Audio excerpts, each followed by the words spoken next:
I'm here with Ian Nepomniachtchi at the second half of the FIDE Grand Swiss. Jan, free day yesterday. Today you came back with a bang, winning the game. Tell us about it.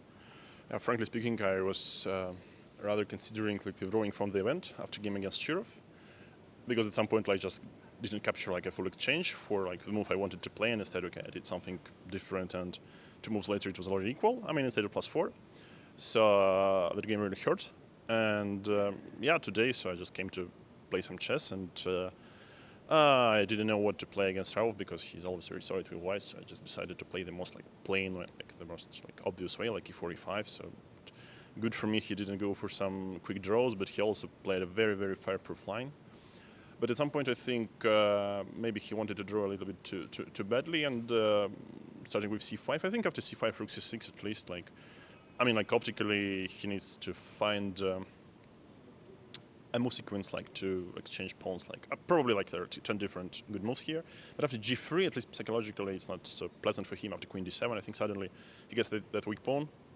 And then I'm not sure, so I think that what I did was quite sensible, and I was choosing in between f6, knight f8 and f6, and then rook c7, letting him play c6. So objectively c6 should be a draw, but still it's a pawn, and somehow if I consolidate, I would get some chances. And I think h5 was inaccurate when he played, because he had a move like bishop d8, which would leave me, the worst case scenario for him, he gets rook endgame, I guess, the same line knight c8, f4, knight, which knight? I think knight c2, b6, and then f5 checking f7, and probably here he can go to the same rook endgame, which probably should be a draw. I'm not quite sure though, but it looked more like a draw to me, then maybe black still has some chances. But then I think when he suddenly played f4, h5, and then he didn't go to rook endgame, and he let me infiltrate through d5. I think it was pretty much lost for white, and I was checking twice not to blunder knight fork or something, and to this. Today also I decided to capture all the material I was given, so I learned the third lesson of the game against Shirov. And you're saying about all these equal end games that come up. We've seen this in a few games here at the tournament, where players like Ivanchuk will grind out even if it's dead equal till the end. What's your perspective on that? Do you take the draw when you can see it's a draw, or would you play till the end, hoping your opponent makes a mistake? Yeah, draw and equality is not the same. It's not completely the same in terms of meaning. Yeah. So of course, I think it was quite important for me. Then many years ago, we had a training camp with Magnus, and we played quite a bit of blitz. And then I understood that draw doesn't equal opposition doesn't necessarily equal to doesn't necessarily mean draw. Yeah.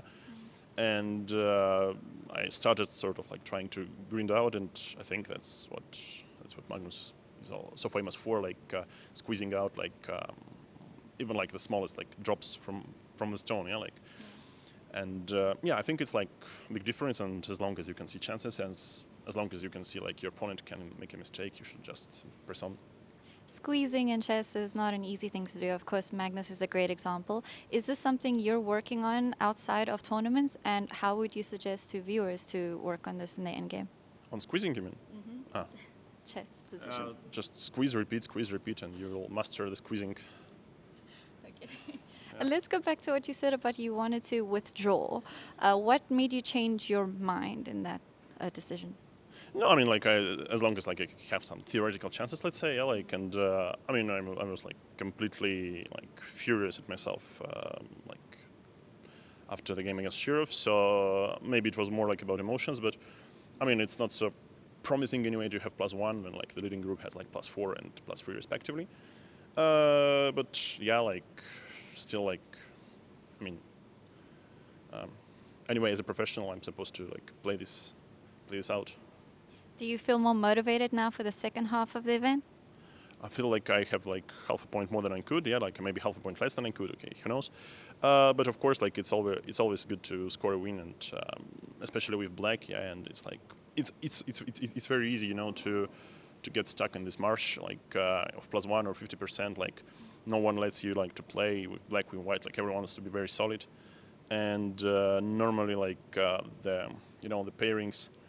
There is like certain rating difference, so that's why players with like lower rating, of course, we just try to keep things solid, and sometimes they like prefer to play with a draw in the pocket. So it's extremely tough to win a game.